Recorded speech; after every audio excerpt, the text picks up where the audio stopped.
Et salut à tous, j'espère que vous allez bien. C'est une réédition, une réupload de la vidéo parce qu'elle a eu un petit problème de décalage de son.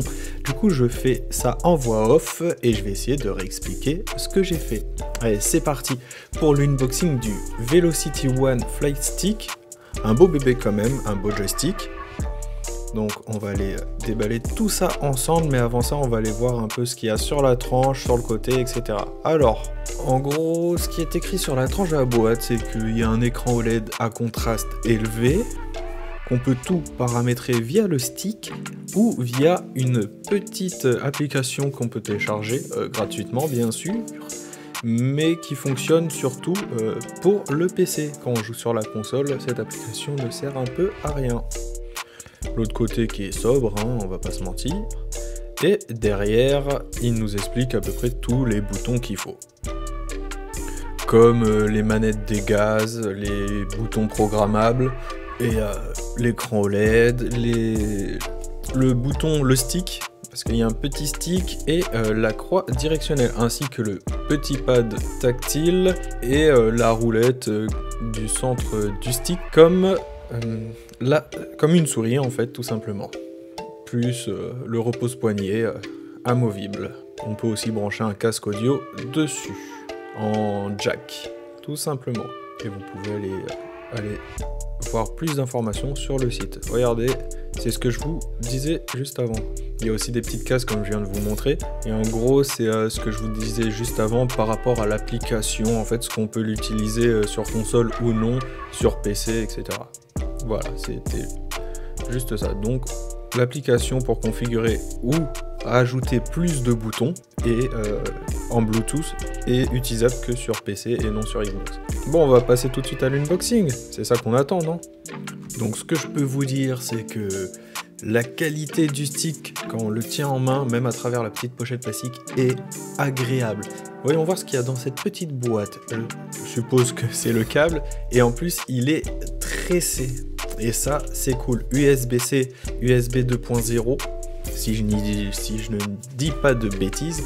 Donc c'est vraiment cool, il fait 3 mètres de long. Donc si on est assez loin de la console, on peut jouer sur le canapé, il n'y a pas de souci. Je pense que ça, c'est les vis. Oui, ça, c'est les vis pour le fixer à un support. Donc support de jeu, comme les volants, etc., etc. Allez, c'est parti. On va déballer ça. On va déballer ça gentiment. En tout cas, c'est soigné. Le plastique, le sachet est très doux. C'est vraiment agréable. Et la prise en main, regardez ça. Regardez comment il est beau. Le petit écran OLED, les petits boutons directionnels, le petit stick, comme je vous le disais. Et franchement, c'est cool. Ça clique très bien. On a des boutons programmables. Le petit pad tactile, il est tout petit. La roulette, comme je vous le disais juste à quelques minutes avant. La gâchette de tir ou de frein.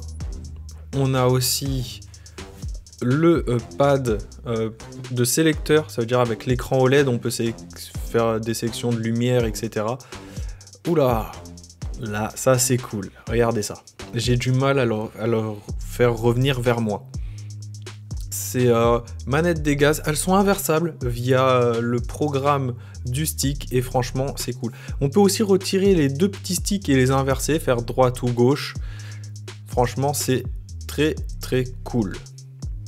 Les boutons, le toucher, le petit clic c'est cool.